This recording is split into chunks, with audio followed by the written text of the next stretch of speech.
দেশে সাম্প্রতিক সময় ঘটে যাওয়া নানা ঘটনার কারণে বন্ধ হওয়া ইন্টারনেট সেবা চালু হলেও এখনও পুরোপুরি সক্রিয় হতে পারেনি আইটি প্রতিষ্ঠানগুলো। এরই মধ্যে অনেকেই হারিয়েছেন প্রজেক্ট, বিদেশি গ্রাহকও মুখ ফিরিয়ে নিয়েছেন বলে অভিযোগ কারো কারো।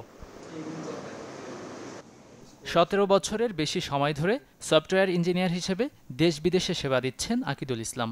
সাম্প্রতিক সময়ে ইন্টারনেট সংযোগ বিচ্ছিন্নতার কারণে আন্তর্জাতিক কয়েকটি মিটিং ক্যান্সেল হওয়ায় বেশ বেগ পোহাতে হয়েছে তার।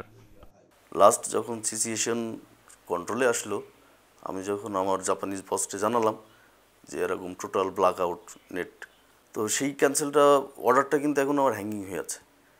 ইভেন দো আমার পরিচিত কয়েকজন আছে যাদের টোটাল বাংলাদেশের টিমটাই চলে ফ্রিল্যান্সিংয়ের উপরে, তো তারা এখনও পর্যন্ত তাদের যে অর্ডারগুলো ক্যান্সেল হয়েছে, যে অর্ডারগুলো ছিল, এটা আসলে প্রচুর প্রচুর ক্ষতির সম্মুখীন হয়েছে।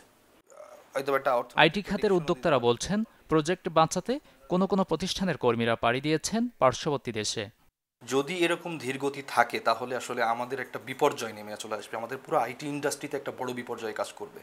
কারণ আমাদের প্রত্যেকটা সফটওয়্যার ডেভেলপ করার ক্ষেত্রে ইন্টারনেটের ডিপেন্ডেন্সি এখন অনেক বেশি, কারণ ওখানে প্রচুর পরিমাণে লাইব্রেরি নিয়ে আমরা কাজ করা হয়, সেখান থেকে ফাইলগুলো ডাউনলোড করা থেকে শুরু করে কম্পাইল করা, এইগুলো ধীরগতির ইন্টারনেট থাকলে আসলে আমরা ক্লায়েন্ট সাপোর্টটাকে ওইভাবে দিতে পারবো না। আসলে এটা আনসার্টেন, কী হবে বলা যাচ্ছে না।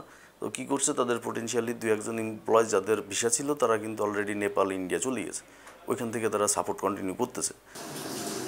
এদিকে ইন্টারনেটের ধীরগতি নিয়ে বিপাকে সফটওয়্যার প্রতিষ্ঠানগুলো। অফিসের অভ্যন্তরীণ নানা কাজে তৈরি হচ্ছে জটিলতা। অদূর ভবিষ্যতে এমন জটিলতা সৃষ্টি হলেও বিকল্প ব্যবস্থা রাখার আহ্বান উদ্যোক্তাদের। গাজী আনিস, চ্যানেল 24, ঢাকা।